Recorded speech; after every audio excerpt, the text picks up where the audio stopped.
Continuamos aquí en el rumbo de la mañana, que es el rumbo del país. Son las 9:29. Y a las 9:29 recibimos en forma presencial, no por la vía telefónica, a Magín Díaz. Magín Díaz fue director encargado, responsable de la Dirección de Impuestos Internos de la República Dominicana. Un técnico, un experto en esta materia, y a propósito de que se convierte en estos momentos este tema en el tema de principal atención para los dominicanos, yo creo que es oportuno examinarlo ampliamente con alguien que tiene pleno conocimiento del tema por la formación académica, pero también por la experiencia práctica. Bienvenido, Magín. Buenos días. Bueno, gracias por la invitación y aquí estamos. Un honor estar con todos ustedes. Gracias. Y con don Fafa, que es una figura en el país muy respetada. Así es, don Magín.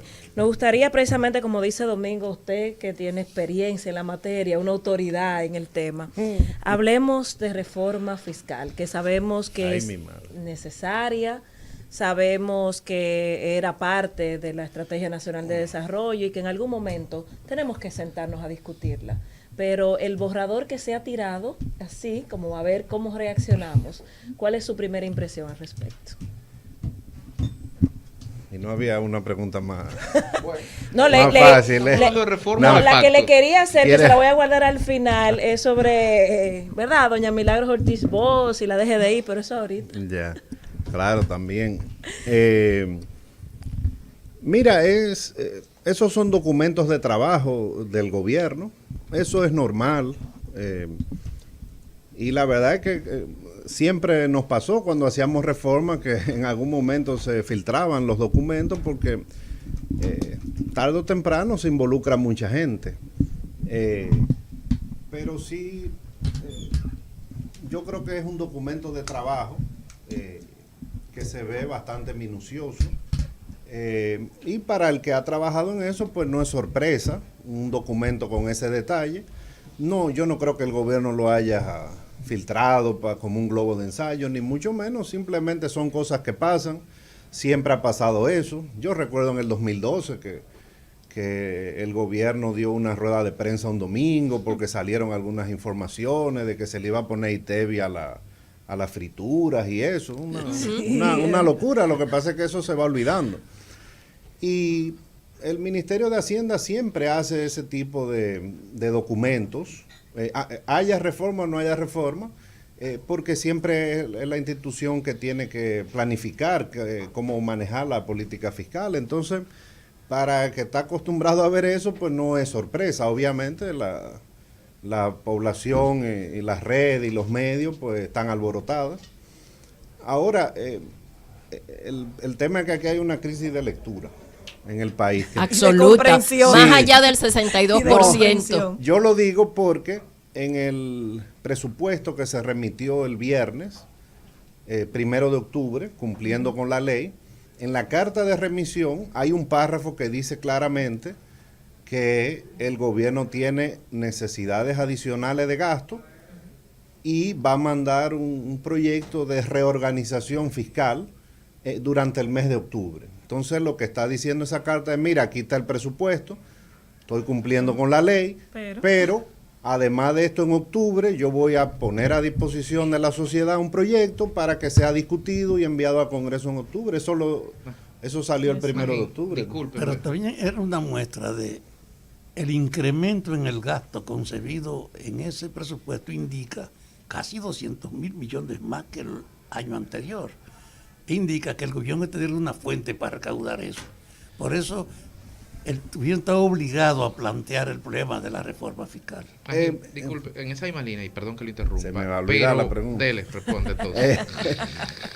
Realmente cuando uno analiza el presupuesto que se envió, no tiene ingresos adicionales de una reforma. La estimación de ingresos que se hace es la que se hace todos los años, sin medidas adicionales.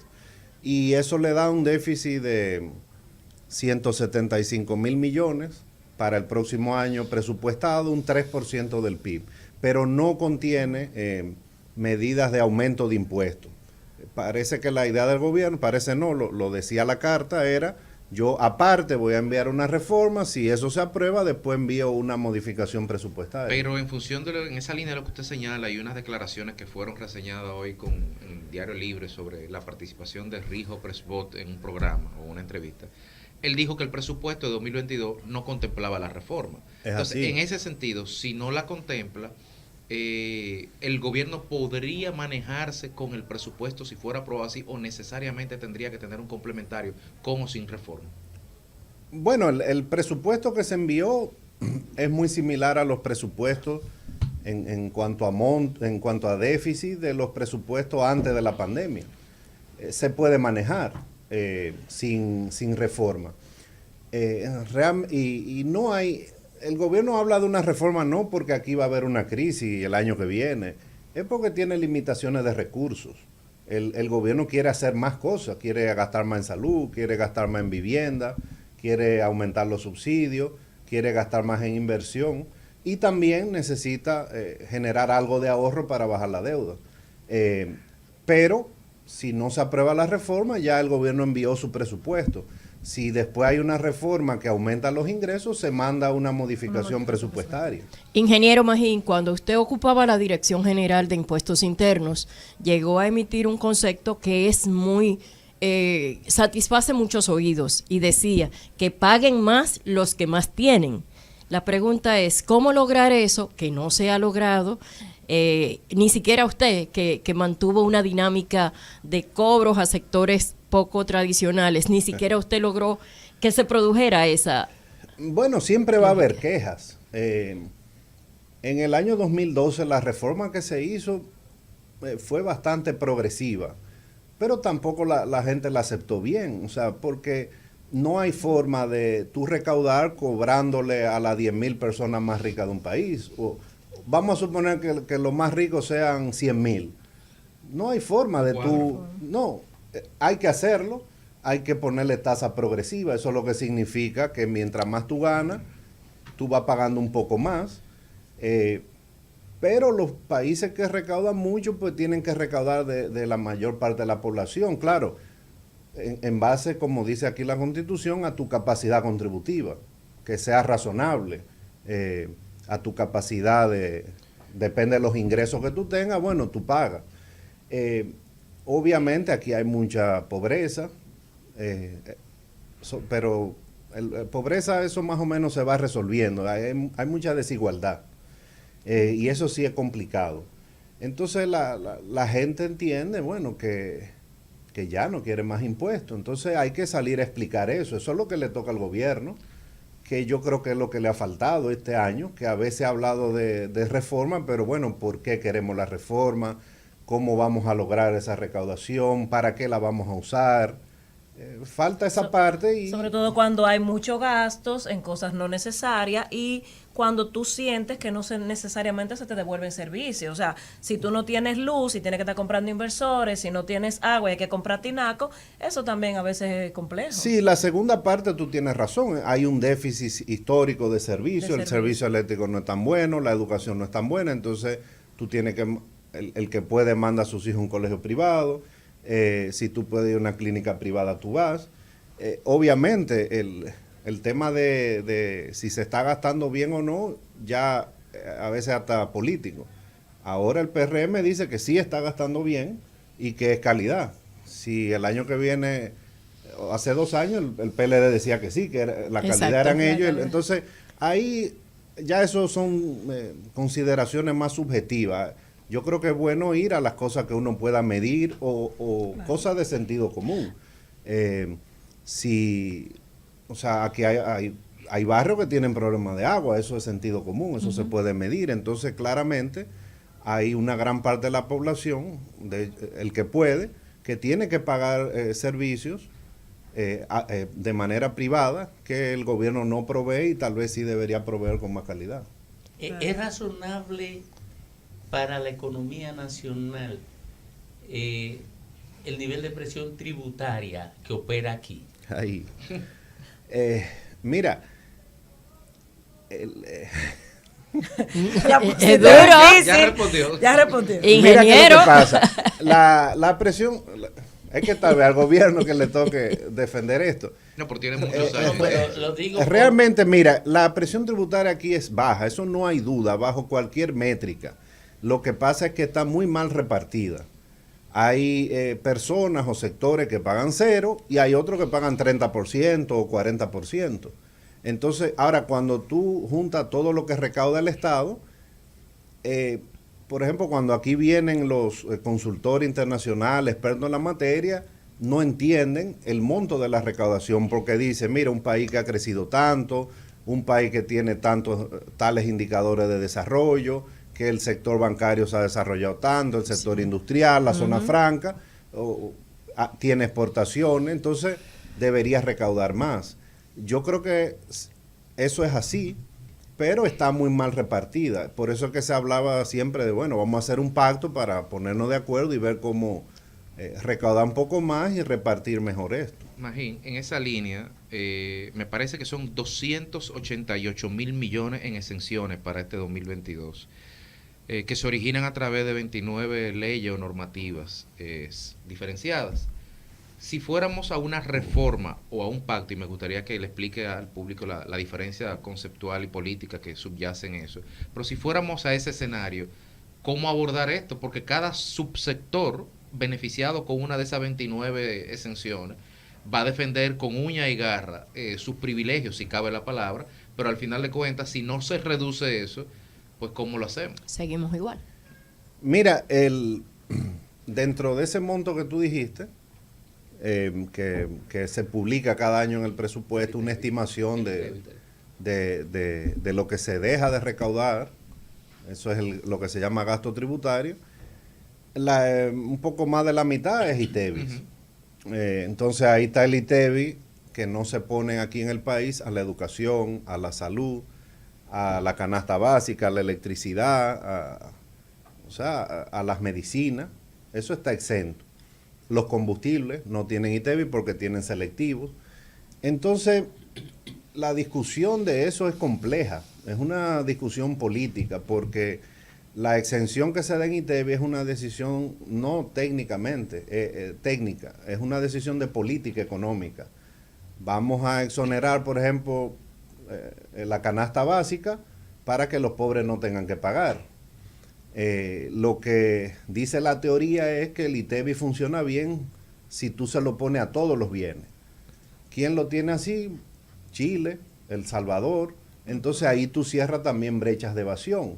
Entonces si tú le pones ITEVIS a todo o a la mayor parte de los bienes, la evasión se hace más difícil. O sea, se hace más fácil a la administración tributaria recaudar. Se hace más eficiente el impuesto. Pero hay consideraciones de equidad y eso nunca se va a resolver porque eso siempre va a ser subjetivo. Tú tienes una visión y yo tengo otra. Generalmente a los economistas les gusta más que sea eficiente, tú recaudas mucho y después a los pobres lo ayudas de otra forma. Entonces, eso es lo que se va a discutir en un pacto. Ahora, es difícil ponerse de acuerdo en una discusión fiscal porque son intereses encontrados. Al final siempre el gobierno, o como funciona la democracia, es que a un gobierno tú lo eliges para que tome decisiones, sobre todo si tiene el Congreso. Y no va a llegar nunca a 100%, consenso no es 100%. Va a tener que explicar, decir qué es lo que quiere, eso es lo que estamos esperando, qué sistema tributario se quiere, tratar de captar la mayor cantidad de cosas que se puedan consensuar, pero al final es muy difícil que todos los sectores se pongan de acuerdo. Pero, por su experiencia, porque justamente se tiene como referencia la que se hizo en el 92, Balaguer, fueron 2 años de consenso. Ah, tú la estudiaste. Claro, 2 años de consenso. Independientemente que el gobierno tenga la forma o los votos para imponerla, uno sabe lo que representa una decisión de esa magnitud. Por su olfato en este tema, ¿realmente podremos llegar a tenerla? Mira, es que tú mencionaste la reforma del 92 y yo creo que el gobierno ha cometido un error al principio de año diciendo yo quiero una reforma como la del 92. Exacto. ¿Por qué? Porque en esa reforma se trajeron a los mayores expertos mundiales en tributación. Vinieron profesores de la Universidad de Harvard, vino... De la ONU, creo. El PNUD fue que coordinó. Sí. Todavía tú lees los trabajos que apoyaron esa reforma y están vigentes ahora mismo. Son clásicos de la tributación del ITEVI. Sigue siendo un referente. Cómo tributa, o sea, fue un trabajo atrás académico. Se buscaron a los mejores técnicos dominicanos sin temas políticos. O sea, ahí había de todo, gente de los partidos. Y se trabajó varios años. O sea, no, y al final no fue que tampoco hubo tanto consenso, hubo parcial. Pero una parte, Balaguer la aprobó tuvo que imponer. Ingeniero. Fue por decreto. Sí, Y se aplicó por decreto una parte y después fue que el Congreso la aprobó. Esas cosas ya no se pueden hacer. Entonces, eso es lo más parecido a una discusión integral de lo que ha habido. Después de eso, las reformas del año 2000 para acá que se han hecho, se ha discutido con los sectores, pero no de esa manera tan integral como se hizo en el año 92. De hecho, ingeniero, sería importante saber cuáles fueron los principales escollos que impidieron que una gestión de 8 años de gobierno, encabezada por el presidente Danilo Medina, no se enfrascó en esas discusiones, tomando en cuenta que la Estrategia Nacional de Desarrollo fue aprobada en el 2010 y contiene la necesidad de hacer reformas en el ámbito fiscal. Mira, es que primero es una decisión política, lo que decía o lo que dijo en su momento el presidente, no puedo hacer un pacto fiscal si no tengo un pacto eléctrico. Y realmente en esos 8 años no se llegó a firmar el pacto eléctrico. Al final, creo que en el 2017 o 18 ya estaba listo, el PRM no quiso firmarlo, o sea, se quedó sin firmar, se firmó ahora. Y la lógica era, si tú tienes que el sector eléctrico te explica la mitad del déficit público en muchos años, o sea, hay un hoyo ahí grande, no hago nada, si no sé qué va a pasar en el sector eléctrico, no puedo discutir la parte fiscal. O sea, como yo le decía siempre a mis alumnos, entre los cuales estaba una sobrina de Domingo hace años, Teresa Lina. Teresa Lina, brillante, muy buena, excelente, brillante. está en el Ministerio de O Planificación. sea, aquí, por ejemplo, si usted quiere ser macroeconomista en este país o economista, usted tiene que entender el sector eléctrico. Eso nada más pasa en este país. Porque el sector eléctrico te explica la finanza pública, a veces te explica los movimientos, el tipo de cambio, en algunos años que había que salir a buscar dólares como loco, por un sector dolarizado. Entonces esa fue la lógica. Entonces cuando llegó el gobierno encontró un déficit importante en el 2012 y decidió hacer una reforma y luego posponer el pacto, y ya al final es una decisión política. Pero hay un problema. El gasto sube. El gobierno contempla un gasto mayor que en el anterior. Está obligado a buscar una compensación. Obligado. O hacer un préstamo para compensar. Y yo creo que el límite de los préstamos hace que el gobierno tenga que pensar muy bien para seguir aumentando la deuda, para tener la libertad de seguir gastando más. De que estamos obligados a entender aquí algún tipo de reforma para que se incremente el recurso público. ¿Tú crees que eso es así? Mira, a mí me encanta cuando el ingeniero se ríe porque... Claro, mira, lo que pasa es que a la gente no le gusta, pero yo trato de ser objetivo. Aquí siempre va a haber crítica a la calidad del gasto, que el gasto es muy alto, pero en realidad la necesidad de gasto público aquí es mayor de lo que gasta el gobierno. Por ejemplo, ahora y luego de una pandemia que las prioridades del mundo van cambiando, todo el mundo ahora quiere que haya más gasto en salud de parte de los gobiernos, no menos. Aquí, ¿cuánto gasta el gobierno históricamente? 1% del PIB, 1.5%. La gente te dice, no, pero espérate, sin salud no hay nada. Pero gastando 1.5% el gobierno se puede. No, los países más o menos más ricos o que se han desarrollado más gastan 3 o 4 puntos del PIB en gasto de salud pública. tú tienes también el gasto en infraestructura. ¿Cuánto se gasta en el país? El promedio en los últimos 20 años, 3% del PIB, que eso es como 150 mil millones de pesos. Este año va a ser muy bajita, va a ser tal vez menos de 100 mil millones. Eso es muy poco para un país que quiera desarrollarse, porque... Pero creo que nada más se ha gastado el 55% del presupuesto por eso, actual en el este año, que es presupuesto... ejecutado muy bajito. Claro, pero fíjate lo difícil que estar en el gobierno. Si ejecutan mucho lo critican y si ejecutan poco también. Sí. Entonces, hay muchas necesidades de gasto y por eso, obviamente, como el país se ha endeudado, pues tiene un límite seguir haciendo endeudamiento. Y por eso es que el gobierno quiere hacer, como yo dije al principio, no está buscando más recursos porque va a haber una crisis en los próximos meses. Eso no hay, el riesgo de eso es cero, la probabilidad. Es porque tiene demandas de infraestructura. Por ejemplo, ¿qué hacemos con la policía? Eso se resuelve. 37 mil millones. Claro, hay que buscar dinero, que es lo que dice el documento. Hay que equipar a la policía, pagarle salarios más dignos. Y eso te lo pueden decir muchos otros sectores. Más allá de la... Estoy defendiendo mucho al gobierno. Bueno, tiene no lo preocupado quería más decir, en sí, usted lo pero dice. sí. Más allá Al de- Estado, vamos a decir Mira, que al Estado. Más allá de las consideraciones políticas, que las hay, indudablemente, desde el punto de vista técnico, y sobre todo el punto de vista del derecho comparado, ¿qué tratamiento fiscal reciben las bancas de apuestas en otros países de la región si es que sufren esta plaga de bancas de apuestas que tiene la región, a la luz del país, a la luz de que el documento, por ejemplo, no se plantea la existencia ni siquiera de esa figura en la reforma fiscal? Mira, yo lo que conozco de otros países, que generalmente hay loterías públicas y que son estatales generalmente. No conozco países que haya tanta banca de apuestas. Y convertida, como dice Fede, en plaga social. Lo que sí hay son loterías, generalmente estatales, que el Estado es el dueño. Pasa mucho en Estados Unidos. O sea, lo que pasa aquí realmente no sé, no tengo evidencia. A mí me hacen esa pregunta mucho, sobre todo porque estuve en DGI.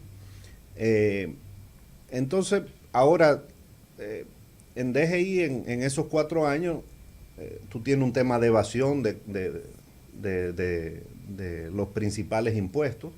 Entonces, primero había que arreglar o tratar de encaminar el ITEVIS, el impuesto sobre la renta y los impuestos selectivos a los combustibles, alcoholes, cigarrillos, que son los pilares de un sistema tributario.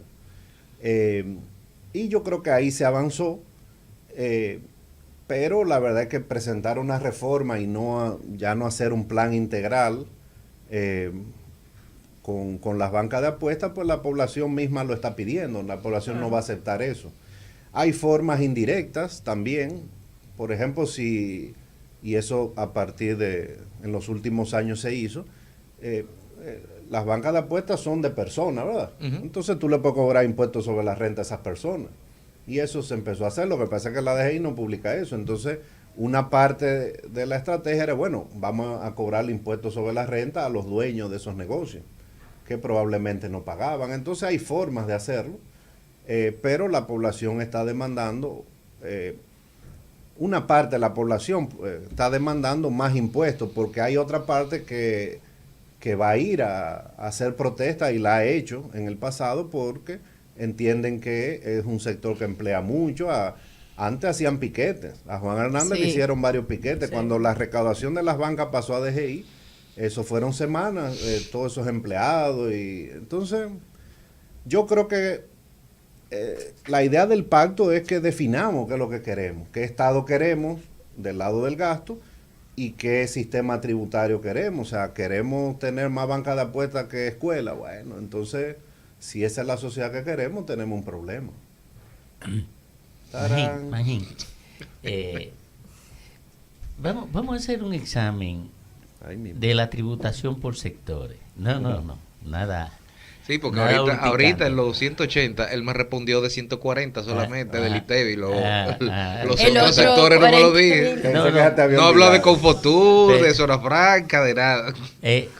Porque es interesante, porque él ha estado en sectores, digamos que son sensibles. Claro. En el ámbito de la estructura económica del país. ¿cuál es el nivel de tributación en términos porcentual del sector industrial, por ejemplo? Mira, de memoria sí no te No sé, lo sabe, pero no lo sí me sé los órdenes de magnitud. ¿Cuáles son? Aquí hay sectores, como te dije, que, digamos, si la presión tributaria es 13 o 14 o 15, que es por ahí, a veces 14, a veces 13, hay sectores que pagan 2 o 3 veces esa tasa. El sector industrial es uno. Está por el 30 y tanto. Sí, sí. En carga tributaria se llama eso. ¿Qué sectores aquí pagan más? El turístico, por ejemplo. Ese paga menos. ¿Cuánto? No, pero no, de memoria no me lo sé, No, pero podemos hablar de un 7. no me gusta decir sin. Pero la próxima Paga vez menos traigo y la tiene lata. muchas Ahora, exenciones. Tiene muchas. vámonos por sectores. ¿Cuáles sectores aquí claramente, cuando tú analizas los datos, están muy grabados? Ajá. El sector industrial, el sector de telecomunicaciones, el sector financiero. Pero el sector de telecomunicaciones, ok, es de claro. servicio. Que son los Es de usuarios. servicio que no- Claro. Que no son los impacta usuarios mucho. lo que lo Entonces, pagan. ahora hay sectores que por ley tienen su ley de exenciones o de incentivos y pagan obviamente menos que el promedio de la economía. Ahí están la zona franca, ahí está el turismo. O sea, eso temas de hecho la DGI fronterizos. lo publica. El sector de zona franca se grabó de manera benigna, porque se tenía entendido que era un generador de empleo y que ayudaba a la gobernabilidad cuando se instaló eso. ¿Todavía sigue teniendo esa participación en la generación de empleo? Me parece que no. El turismo ya debe haberlo desplazado por mucho. El turismo, sí. La zona franca, así de memoria, debe producir 150,000 empleos, más o menos. Ok. Yo creo que ese es el monto ¿Se en los justifica últimos todavía años. mantener ese régimen cuando ya ha sido desplazada su importancia? Eso es lo que hay que discutir en un pacto Y fiscal. entonces, y también golpea el desarrollo industrial autóctono en los ámbitos en que porque yo veo como demasiado distorsiones en esto que definen demasiado privilegio. Y entonces por eso es que los gobiernos Y genera quieren- inequidades por eso es que sociales. los gobiernos quieren irse al consumo, siempre a lo que miran es el ITEBI.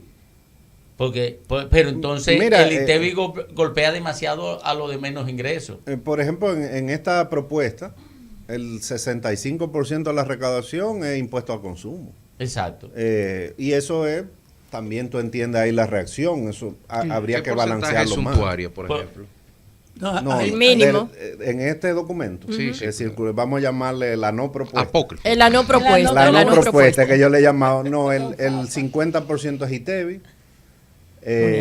Diablo. Y hay un 15% que es de impuestos selectivos, habría un impuesto nuevo a las bebidas azucaradas, más impuesto a los alcoholes y mucho más impuesto a los vehículos también. Bueno, Esos son hay, los tres hay selectivos. una realidad. El grueso de los impuestos al consumo que está cargado. Y en el consumo no hay ninguna discriminación, pero el más perjudicado es el infeliz en el consumo. Podría hacerse una reforma que incremente los impuestos a la ganancia y a la gran propiedad. Se puede hacer, pero no va a recaudar mucho en el corto plazo. ¿Por qué? Porque el tema es que, como yo dije al principio, el gobierno lo que tiene que explicar, salir a explicar, eso es lo que ha faltado. ¿Por qué? Porque cuando tú exoneras impuestos al consumo a los pobres como una decisión de política pública, también está exonerando a los ricos, que son los que también consumen más en términos absolutos. Entonces ahí tú pierdes mucha recaudación. Entonces, el mismo presidente dijo cuando estaba en Nueva York, yo creo que el impuesto más justo es el impuesto sobre la renta, pero es más difícil de cobrar. También los grandes capitales son más sofisticados. Esos grandes capitales o grandes consorcios, holding, no te hacen un fraude, pero te hacen Se construyen el esquema de hacen evasión legal. No evaden, No. eluden. El más grande Bueno, no creo. economista para mí el segundo de la historia, ¿verdad? Después de Adam Smith, Keynes, John Maynard Keynes, el más grande del siglo XX sin duda. decía que su deporte, el deporte favorito era la elusión fiscal. Elusión. Sí, porque tú no violas ninguna ley. Ahora, ¿quién hace elusión? Los más sofisticados. El que no es sofisticado te hace un fraude burdo. Los políticos le llaman a eso bajadero. No, eso fino. está documentado. Sí, o sea, sí, claro, es un y tecnicismo. para eso tú te buscas buenos asesores. Ingeniería fiscal. Técnicos Claro. que son finos. Y en el país, ingeniero, ¿qué proporción de elusión se puede producir conociendo Es que usted la eso no- dinámica, no la se puede estructura? estimar. Tú no la puedes medir. Por eso es que Pero no creo que sea mucho. ¿no? en realidad cuando tú haces esas mediciones, tú no mides evasión. Ajá. Se llama, la palabra que se usa es incumplimiento. Porque tú no sabes si una parte de eso es fraude, si una parte es evasión o porque tú dejaste de pagar por desconocimiento o si es elusión. Tú sabes que hay un dinero que tú no recaudas, pero no sabes cuál de los no tres sabes motivos. cuál es cuál. ¿Dónde ubicarlo? Finalmente, por mi parte, para este año se proyecta casi 2.000 millones de déficit en el sector eléctrico. En función de su criterio técnico, puramente técnico, ¿qué ha impedido que el sector eléctrico haya entrado, como se concibió inicialmente, en un proceso de reducción progresivo del déficit? Mira, yo creo que hay un tema político, sin duda, que influye. Porque hay sectores eléctricos en el mundo que son privados, funcionan bien. Hay sectores eléctricos que son públicos, funcionan bien. Hay muy pocos países del mundo que tienen 50 años en una crisis del sector eléctrico. Por Dios. Entonces, cuando aquí yo hablaba con esos consultores que conocen el mundo entero, te decía, mira, hay por lo menos 2 países con ese tema permanente, República Dominicana, y debe haber otro en el mundo, pero no sé cuál es. Oye, es el único. Entonces, Ya saben. No sé, tal vez en África. Entonces, yo creo que ya hay que sentarse y resolver esto. Ahora, llegamos, y te lo digo porque yo, por ejemplo, ahora que tengo tiempo de leer, yo he leído los informes del Fondo Monetario sobre el país en los años 70. Ajá. Y le dedica una sección a la CDE. Sí, yo sé. O sea, es una locura, 40, 50 años en esto. Entonces, yo creo que hay un tema político que yo entiendo, porque lo he vivido con los presidentes, es una decisión difícil. Hay un tema de tarifa, que es muy político el manejo de la tarifa eléctrica. En los otros países sube y baja la tarifa, en algunos sube trimestral o baja, de acuerdo a cómo suben los combustibles. Aquí en los últimos 20 años, ¿cuándo ha subido la tarifa? Cuando hemos tenido un acuerdo con el FMI. Subió en febrero del 2004 con Hipólito, y las 2 veces que subió con Leonel, que fueron las últimas, fueron acuerdos con el Fondo Monetario, imposición. Entonces, ahora mismo hay un problema de que la tarifa está fija desde hace 10 años. Y cuando tú la fijas por tantos años es más difícil. Pero la calidad del servicio también no ha variado mucho. No, porque no puede variar Esa si la factura distribuidora sube. siempre tiene un problema financiero. Sí, un problema Entonces, financiero. ahora se avanzó gradualmente, por ejemplo, si tú analizas objetivamente, ¿verdad? Que ahí están los números, se publican. Antes de la pandemia, febrero del 2020, Edenorte y Edesur estaban llegando a 20% de pérdida. Tal vez debieron llegar hace 5 años, pero bueno, llegaron. Con la pandemia subió. Se incrementó. El tema es que al tú hacer todos estos cambios que hay en la sede, ahora se está dando más energía, por ejemplo, Edesur y Edenorte otra vez volvieron a subir. Pero si seguía ese camino, probablemente en 5 años ya estaban en pérdida de 14, 15%. De este no, de este está aparte, tiene pérdida mucho más alta. O sea, no era que todo estaba mal, tal vez se debió avanzar mucho más rápido, pero la realidad es que este año el déficit será más de $1.000 millones, el año que viene en el presupuesto hay como 900 millones, hay que hacer inversión, que eso también es un gasto del gobierno que hace ahí, en el sector, porque sin inversión entonces no se reduce pérdida. Yo creo que el gobierno tiene unos planes de capitalizar o buscar inversiones privadas, eso se ha hablado, y hay que ver también que expliquen ese plan. Pero la verdad es que como sociedad ya eso es inaceptable, que tú estés todavía ansioso porque se te va la luz. O sea, hace como un mes hubo una crisis de que aumentaron los apones y que si se había acabado el carbón. La verdad es que un país serio no puede estar en eso. Claro. Don Magín, lamentablemente el tiempo es corto, pero yo no quiero despedirlo sin hacerle una pregunta, porque mi opinión personal de su gestión es que fue muy buena y hubo grandes transformaciones. Quizás no soy objetiva porque tengo muchos amigos que trabajaron con usted. Ahora bien, recientemente salió en la noticia que doña Milagros Ortiz Bosch acaba de depositar en el PETCA una acción de investigación, entiendo, en su gestión. ¿Qué pudiésemos esperar de eso? No es contra la gestión, es contra un empleado que de hecho en esta gestión fue ascendido a gerente, es un empleado de carrera. Lo puedo mencionar porque salió su nombre en la prensa y él publicó un comunicado. Es un empleado que fue empleado de Juan Hernández, de Germania, de Guarocuya. Era un encargado de departamento en mi gestión. Yo nunca tuve queja de él, realmente. Hay que ver de qué se le acusa. Y en esta gestión, como un premio a su trayectoria, fue ascendido a uno de los puestos más importantes. O sea que es contra un empleado. Sobre la de gestión carrera. es un empleado. Con una acción específica. Gracias. Sí.